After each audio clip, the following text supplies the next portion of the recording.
Hi viewer, நான் உங்கள் doctor Kumar. இன்றைக்கி நம்ம பார்க்கக்கூடிய ஒரு சாப்டர் வந்து பார்த்திங்கன்னா உடல் பருமன் அதிகரித்தல் அப்படிங்கிற டாப்பிக்கை வந்து பார்க்க போகிறோம்.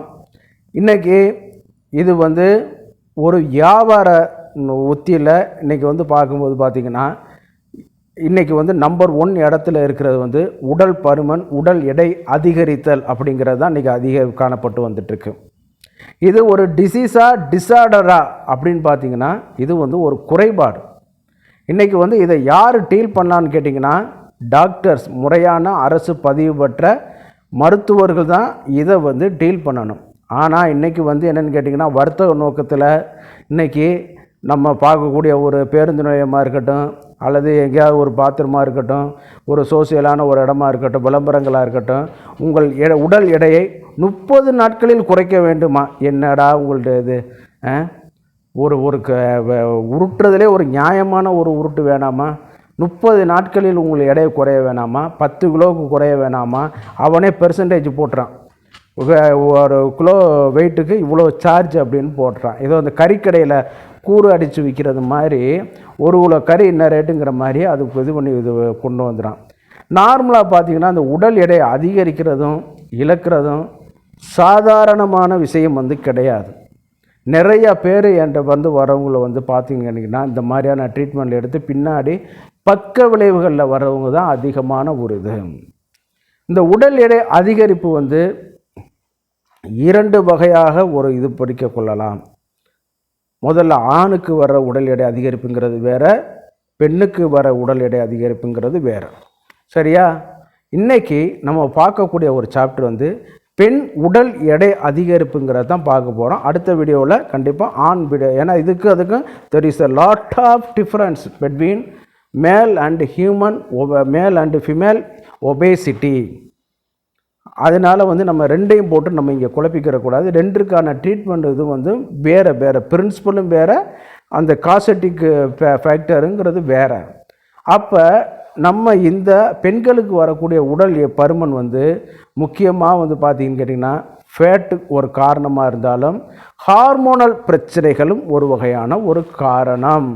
இதனால் வந்து அவங்க சோசியலாகவும் சரி, ஒரு கல்ச்சரல் வேல்யூவிலும் சரி, அவர்கள் வந்து ரொம்ப பாதிப்பு அடைவார்கள். சரி, இப்போ வந்து இந்த உடல் எடை அதிகரிக்க காரணம் என்னங்கிறது பார்ப்போம். பொதுவாக பெண்களுக்கு வந்து ஆஃப்டர் பியூபர்ட்டி, அதாவது பருவம் அடைந்த பிறகு அவங்களுக்கு வந்து 2 வகையான ஃபேஸ் வந்து நடக்கும். லூட்டினைசிங் ஃபேஸில் வந்து பார்க்கும்போது இந்த ஈஸ்ட்ரோஜன் ஃபேஸும் ப்ரொஜெஸ்டிரான் ஃபேஸும் வந்து நடக்கும். இதில் வந்து வரும்பொழுது பார்த்திங்கன்னா ஈஸ்ட்ரோஜனுடைய இது வந்து பார்க்கும்போதில் உடல் எடை வந்து அதிகரிக்க வாய்ப்புகள் வந்து கம்மி தான். ஆனால் ப்ரொஜெஸ்டிரானுடைய பேஸ் வந்து பார்த்திங்கன்னா, அதாவது ஓவலேஷன் பீரியடு முடிந்த பிறகு அந்த கருமுட்டையை தங்க வைப்பதற்காக உடல் வந்து என்ன ஆகுன்னு கேட்டிங்கன்னா கருவை தங்க வைப்பதற்கு உடல் வந்து ரொம்ப சாஃப்ட் ஆயிரும், கர்ப்பப்பையும் கொஞ்சம் எலாஸ்டிசிட்டி அதிகமாயிரும், உடலுடைய மென்மையை இன்னும் கொஞ்சம் அதிகமாகிட்டே போயிடும். அப்போ வந்து என்னன்னு கேட்டிங்கன்னா அந்த ப்ரொஜெஸ்ட்ரான் சைக்கிளில் வந்து பார்க்கும்போது நார்மலாக வந்து இந்த தோலுக்கு அடியில் சேகரிக்கக்கூடிய ஃபேட்டு, அப்டாமினல் ஃபேட்டு, இது எல்லாமே கொஞ்சம் இதாக இருக்கும். பட் ஆக்சிடெண்டலாக ஒரு அன்நேச்சுரலாக அந்த கரு தங்காமலையோ அல்லது அந்த கரு முட்டை கருவுறாமல் சென்றாலோ ப்ரொஜெஸ்ட்ரான் பேஸு நடக்கத்தான் செய்யும். அப்போ வந்து என்னன்னு கேட்டிங்கன்னா அவர்களுக்கு அந்த ப்ரொஜெஸ்ட்ரான் ஹார்மோன் சுரக்கும் பொழுது, இப்போ நார்மலாக வந்து ஒரு ஆணோட கையை பிடிச்சி பாருங்கள், ஒரு பெண்ணோட சரீரத்தை தொட்டு பாருங்கள், சாஃப்டாக இருக்கும். அதற்கு காரணம் வந்து இந்த ஹார்மோன் தான், வேறு ஒன்றுமே கிடையாது. இந்த ப்ரொஜெஸ்ட்ரான் உள்ள ஹார்மோன்ஸோடைய இதில் வரும்பொழுது என்னன்னு கேட்டிங்கன்னா அவர்களுக்கு வந்து இந்த ஒபேசிட்டி தன்மை வந்து கொஞ்சம் கூடுதலாக இருக்கும். Due to protect the zygote, கருமுட்டையை வந்து பாதுகாக்கிறதுக்கு, அதை கருத்தரித்த அந்த முட்டையை வந்து பாதுகாக்கிறதுக்காக, கர்ப்பப்பையில் இம்ப்ளான்ட் பண்ணுறதுக்காக இது வந்து அதிகரிச்சுட்டே போக வைக்கும். இது வந்து பார்க்கும்போது ஆஃப்டர் உடலுறவுக்கு பிறகு இது வந்து நடைபெறுவதற்கு வாய்ப்புகள் வந்து அதிகம். அதே நேரத்தில் வந்து அவர்கள் உணவு முறையற்ற உடற்பயிற்சி செய்யாமல் இருக்கிறது, நான் சொல்கிறது முறையற்ற உடற்பயிற்சி. அது மேலும் கேட்டிங்கன்னா நார்மலாக வந்து தண்ணி தூக்குறது, அந்த வீடு இது பண்ணக்கூடிய ஒரு இது எல்லாம் பண்ணாமல் பண்ணுறதுனால அப்படி கிடையாது. சில நேரம் வந்து ரொம்ப லாங் ட்ராவல் வந்து போயிட்டு வருவாங்க. நார்மலாக வந்து ஆஃப்டர் இந்த பேஸில் வந்து இப்போ இது பண்ணும்பொழுது பார்த்திங்கன்னா லாங் ட்ராவல் வந்து போயிட்டு வருவாங்க. அப்போ உடல் சூடு வந்து அதிகரிக்கும் பொழுது என்னான்னு கேட்டிங்கன்னா இந்த கொழுப்பு வந்து என்னான்னு கேட்டிங்கன்னா மேலும் வந்து அதிகரிக்க செய்ய ஆரம்பிக்கும். அதே நேரத்தில் வந்து இந்த நேரத்தில் வந்து இன்டென்சிட்டி, அதில் அந்த ஹார்மோனோட இன்டென்சிட்டி வந்து வரும்பொழுது என்னான்னு கேட்டிங்கன்னா அந்த ஃபேட் கண்டனும் வந்து அதிகமாக இதாகிட்டே இருக்க வைக்கும். இதே இதில் ரெகுலராக நடந்துகிட்ருக்கும் பொழுது பார்த்திங்கன்னா ஆஃப்டர் டெலிவரி அவர்களுக்கு வந்து இந்த உடல் பருமன் வந்து அதிகரிக்க வாய்ப்புகள் வந்து அதிகம். ஆமாம், இது வந்து சாப்பாடுனால மட்டும் கிடையாதுங்க, அந்த உங்களுடைய ஹார்மோன்ஸ் இது. அப்போ இப்போ ஓரளவு நீங்கள் புரிஞ்சிருப்பீங்க இதை வந்து 30 நாளில் உங்களால் சரி பண்ண முடியுமா அப்படின்னு. எந்த இதுவும் கிடையாது. அப்போ 30 நாளில் உங்களுக்கு 10 கிலோ இது பண்ணும்பொழுது எந்த வழியாக போகும்? வெளியில் ஏறுறது 2 தான். ஒன்று சிறுநீர் வழியாக போகணும், இல்லைன்னா மோஷன் வழியாக போகணும். மோஷன் வழியாக அவ்வளவு இதை கிளியர் பண்ண முடியாது. ஓவர் வெயிட்டில் அந்த ஃபேட்டு எல்லாம் மெட்டபாலிசம் பண்ணி போகும் பொழுது சிறுநீரகம் செயல் இழக்க வாய்ப்புகள் வந்து அதிகம். அதனால தான் நம்ம வந்து இது பண்ணிக்க ரொம்ப கவனமாக அந்த உடல் எடையை குறைக்கிறதுல மட்டும் ரொம்ப கவனமாக இருக்கணும். சிலவங்க என்ன பண்ணுவாங்கன்னா தண்ணியே குடிக்க மாட்டாங்க. அதில் என்ன கான்செப்ட்னு கேட்டிங்கன்னா அவங்க உடம்புல இருக்கிறது தண்ணி தான் அதிகமாக இருக்குன்னு எவனோ ஒரு இதில் உருட்டி விட்டுருக்கான். அதில் வந்து பார்க்கும் பொழுது இந்த உடம்பு ஃபுல்லாமே நீரினால் ஆக்கப்பட்டது, அதில் வந்து மாற்றுக்கிறது கிடையாது. அப்போ நீங்கள் தண்ணி குடிக்காமல் இருந்தால் சரியாயிருமான்னு கேட்டிங்கன்னா அது கிடையாது. மிச்சம் ஆர்கன்ஸோட இது வந்து நார்மலான மெயின்டைனிங் பண்ணக்கூடிய ஃபேக்டர்ஸோட இது வந்து குறைய ஆரம்பிச்சிடும். அதனால் நீங்கள் வந்து அது வந்து அந்த மாதிரியான இதுகள்லாம் நம்பக்கூடாது, சரிங்களா? அதே நேரத்தில் வந்து சிலவங்க வந்து பட்னி கிடப்பாங்க. பட்னி கிடந்தாலும் என்னன்னு கேட்டிங்கன்னா இதர ஃபேட்டை வந்து அது வந்து ரீயூஸ் பண்ணுமே ஒழிய, பட்டு சைமன்டேனியஸில் இந்த டைஜஸ்டிவ் சிஸ்டம் வந்து இட் லீடு டு ஃபெயிலியர். அதனால் நம்ம வந்து ரொம்ப அவேர்னஸாக இருக்கணும் இந்த உடல் எடை குறைக்கிறதுல இது பண்ணக்கூடியது. சரி, இதனுடைய தாக்கங்கள் என்னன்னு கேட்டிங்கன்னா அடுத்து வரக்கூடிய ஹார்மோன்ஸையே நம்ம ஃபேட் வந்து அப்சர்வ் பண்ணிக்கிட்டே இருக்க ஆரம்பிச்சுக்கிறோம்.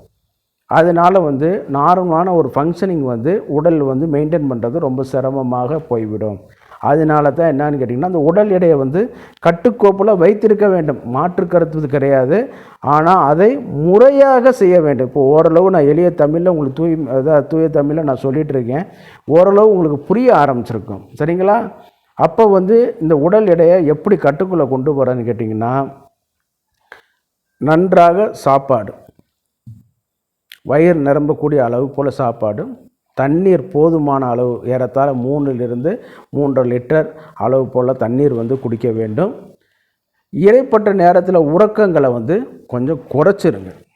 தூங்கி லீவு நாளுங்கிறனால சிலவங்க என்ன பண்ணுவாங்கன்னா காலையிலேருந்து தூக்கத்திலே தான் இருப்பாங்க. அப்படிங்கிறது நிப்பாட்டிடுங்க. நல்லா வாக்கிங் வந்து போங்க. 40 நிமிஷத்தில் வந்து ஒரு 3 to 6 கிலோமீட்ரு நடக்கிற மாதிரி கொஞ்சம் இது பண்ணுங்கள். உடல் அந்த வேர்வை மூலமாக வந்து அதிகப்படியான அந்த கொழுப்புகள் வந்து எரிக்கப்பட்டு வேர்வையாக போகுவதற்கு வாய்ப்புகள் வந்து அதிகம். அதே நேரத்தில் வந்து சைக்கிளிங், ட்ரெட்மில்லு இது எல்லாமே பண்ணுங்கள். ரொம்ப ஹார்டான எக்ஸசைஸுகள்லாம் கொஞ்சம் அவாய்ட் பண்ணுங்கள். அதே நேரத்தில் வந்து எளிதான ஜீரணமாகக்கூடிய உணவுகள் வந்து இருக்குது. நல்லா சுடுகஞ்சிலாம் நீங்கள் குடிக்கிறது வந்து கௌரவ குறைச்சலாகவே நினச்சிட்ருக்கோம். இரவில் நல்ல உணவுங்க, சுடுகஞ்சி. இந்த மாதிரி உடல் எடை அதிகரிக்கிறவங்களுக்கு சுடுகஞ்சி வந்து இது, அதில் வந்து 1 டம்ளர் அரிசிக்கு 4 டம்ளர் தண்ணி ஊற்றுறது இருக்குது, 6 டம்ளர் தண்ணி ஊற்றுறது இருக்குது, 8 டம்ளர் தண்ணி ஊற்றுறது இருக்குது, 32 டம்ளர் தண்ணி ஊற்றுறது இருக்குது, 64 டம்ளர் தண்ணி ஊற்றுறது வந்து இருக்குது. இதற்கு பேர் வந்து பேய மண்ட விலேப்பி அப்படிங்கிற டேர்மில் ஆயுர்வேதத்தில் சொல்லிட்டு வராங்க. ஒன்றொன்றுக்கும் ஒரு மருத்துவ குணம் வந்து இருக்குது.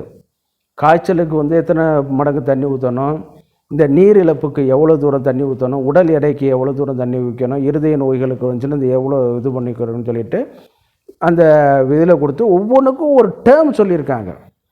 இன்றைக்கி என்ன பண்ணுறான்னு கேட்டிங்கன்னா சுடுகஞ்சியில் என்னென்ன கர்மாந்திரம் இருக்கோ அது எல்லாத்தையும் போடுறேன். பாசிப்பயிர் போடுறேன், உளுந்தம்பருப்பு போடுறேன், என்னென்னமோ இது அதெல்லாம் கிடையாதுங்க. பியூர் கஞ்சி சோத்தை போட்டு ஒரு 4லேருந்து 6 டம்ளர் தண்ணி ஊற்றி நல்லா கொதிக்க வச்சு அதை வந்து காலை நேரத்தில் சாப்பிடுங்க. இல்லைன்னா இரவு நேரத்தில் சாப்பிடுங்க. நல்லா யூரினேஷன் நல்லா போகும். ஒரு 1 வீக்கு சாப்பிடுங்க. ஆட்டோமேட்டிக்காக இது பண்ணிக்கோ உடல் எடை குறைவதற்கும் வாய்ப்புகள் வந்து அதிகம். அதே நேரத்தில் வந்து கோதுமையை வந்து 2 சப்பாத்தி அந்த மாதிரியான உணவுகளாக குறைச்சிக்கிட்டு சாப்பிடுங்க. அதே நேரத்தில் வந்து இன்றைக்கி பார்லி இருக்கு இல்லையா, பார்லி அந்த இதை வந்து எடுத்துக்கிட்டிங்கன்னா அந்த கொழுப்பு கண்டென்ட்டை அப்சர்வ் பண்ணக்கூடிய ரேஷியோ வந்து அதிகம். அதே நேரத்தில் வந்து இந்த ப்ரொஜெஸ்ட்ரான் ஹார்மோன்ஸ் லெவல் அதிகமாக இருந்தாலும் இந்த மாதிரி இருக்கக்கூடிய வாய்ப்புகள் இருக்கிறனால உங்களுடைய ஹார்மோன் லெவலை வந்து ஒரு மருத்துவர் அரசு பதிவு பெற்ற தகுதி வாய்ந்த மருத்துவர்கிட்ட இது பண்ணி அந்த ஹார்மோன் சைக்கிள்லாம் கரெக்டாக இருக்குதா அல்லது ஹார்மோன் லெவல்லாம் கரெக்டாக இருக்குதா அப்படிங்கிறதே நல்லா கவனிச்சுக்கு பார்த்துக்கிறணும். அதில் ஏதாவது மாற்றம் இருந்தாலுமே அதை வந்து நம்ம இது பண்ணிக்கிற வேண்டியது, அந்த உடல் எடையை வந்து குறைச்சிக்கிற வேண்டியது. யார் சொல்கிறாங்கன்னு 1 மாதத்துலலாம் வெயிட்டு வந்து குறையக்கூடாதுங்க. அதுதான் ஃபேக்ட். நாளைக்கு இன்றைக்கி உடல் எடையை குறைச்சிடுவீங்க பட்டினி கிடந்து. அடுத்து கிட்னி செயலிழந்து போச்சுன்னா நீங்கள் அதுக்கு எவ்வளோ செலவு பண்ணணும்னு தெரியுமா? அடுத்து டயாலிசிஸ் பண்ணணும், அடுத்தடுத்து சில பிரச்சனைகள். சரி, உணவு மண்டலம் செயலிழந்து போச்சுன்னா பெரிஸ்டாலிக் மூவ்மெண்ட் பேரலிசிஸ் ஆச்சுன்னா என்ன ஆகும்? நீங்கள் 1 வாரம் ஃபுல்லாக 10 நாள் ஃபுல்லாக சாப்பிடாமல் கிடந்தீங்கன்னா என்ன ஆகும்? அதில் வந்து அந்த குடல் வந்து காஞ்சு போய் இந்த பெரிஸ்டாலிக் மூவ்மெண்ட்டுங்கிற ஒரு மூவ்மெண்ட் குடல் இயக்கம் வந்து பாதிக்கப்பட்டு மோஷன் ஒரு இடத்துல இருந்து ஒரு இடத்துக்கு போகாது. அந்த மாதிரியான சிகிச்சைகள்லாம் நீங்கள் எங்கேயுமே பண்ணாதீங்க. முறையான தகுதி வாய்ந்த அரசு பதிவு பெற்ற மருத்துவரிடம் அணுகி நீங்கள் இதுக்கான இது வந்து ரெமெடிகள் வந்து எடுத்துக்கொள்ளலாம். சில நேரம் வந்து இந்த நொறுக்கு தீனி வகைகளை வந்து குறைச்சிக்கிற வேண்டியது. ஏன்னா அது வந்து குறைந்த அளவு எடுத்துக்கிட்டாலும் அது என்ன ஆகுதுன்னு கேட்டிங்கன்னா அதிக கலோரியை வந்து கொடுக்கக்கூடிய ஒரு இது. இன்றைக்கி வந்து நொறுக்கு தீனியாக வந்து ஒரு மிக்சர் எடுத்துக்கிறீங்கன்னு வைங்க, ஒரு பிராண்டடான மிக்சரில் எடுத்துக்கிறீங்கன்னு வைங்களேன், அதில் என்னென்ன போட்டிருக்கு? முந்திரி பருப்பு போட்டிருக்கு, பாதாம் பருப்பு போட்டிருக்கு, நடக்கடலை போட்டிருக்கு, பாசி பருப்பு போட்டிருக்கு. இவ்வளோ எல்லாம் சேர்த்துக்கிட்டு என்ன பண்ணுறோம்?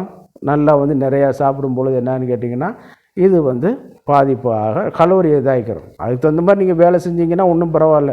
போய் வீட்டில் போய் ஐடியாவில் உட்காந்துட்டு டேபிளில் உட்காந்துட்டு அம்புடையும் குறித்தோம்னா என்னன்னு கேட்டிங்கன்னா இந்த மாதிரி வர ஆரம்பிச்சுக்கிறோம்.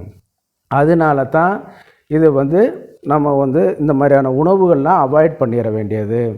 ஆமாம், சில நேரம் வந்து சப்பாத்தியில் வந்து சிலவங்களுக்கு வந்து குளூட்டன் அப்படிங்கிற ஒரு பொருள் இருக்கிறனால வந்து சிலவங்களுக்கு வந்து ஒவ்வாமை ஏற்படக்கூடும்.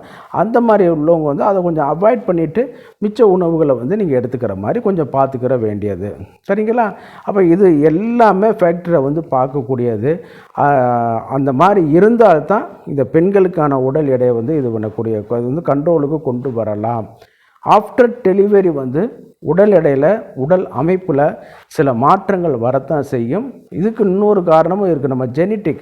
இது கூட ஒரு பாரம்பரிய அணுக்கள் கூட ஒரு காரணமாக சொல்லலாமே ஒழிய, மற்றபடி இதை வந்து நம்ம கண்ட்ரோலில் கொண்டு வர்றதுக்கு வந்து கொஞ்சம் சில பிரயாரித்த முயற்சிகள் செய்தோம்னு கேட்டிங்கன்னா கண்டிப்பாக உடல் எடையை நீங்கள் கட்டுக்குள்ளே கொண்டு வருவீங்க.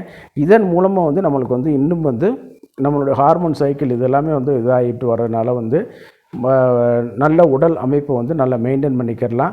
அதே நேரத்தில் நம்மளுடைய ஹார்மோன் லெவலையும் வந்து முறையான ஒரு கட்டுக்கோப்பில் வந்து வைக்கக்கூடிய ஒரு அளவில் வந்து நம்ம வந்து கொண்டு வந்துக்கிற வேண்டியது. இது எல்லாமே பார்க்கக்கூடியது. இப்போ வந்து இன்றைக்கி வந்து பெண்ணோட உடல் எடையை அதிகரிக்கிறது காரணம் என்ன, அதற்கான இயற்கையான தீர்வுகள் என்ன, இதை மட்டும்தான் பார்த்தோம். நாளைக்கு வந்து ஆணோட உடல் எடை அதிகரிக்கிறதுக்கான காரணம் என்ன, அதனுடைய தாக்கம் என்னங்கிறத இன்னொரு வீடியோவில் வந்து பார்ப்போம். இந்த வீடியோ உங்களுக்கு உண்மையிலே பிடிச்சிருந்துச்சுன்னா லைக் பண்ணுங்கள், ஷேர் பண்ணுங்கள். மற்றவர்களுக்கும் பிடிக்கும்னு நினச்சிங்கன்னா சப்ஸ்கிரைப் பண்ணி எங்களுக்கு ஒரு ஹெல்ப் பண்ணி கொடுங்க. நான் உங்கள் டாக்டர் குமார். நன்றி, வணக்கம்.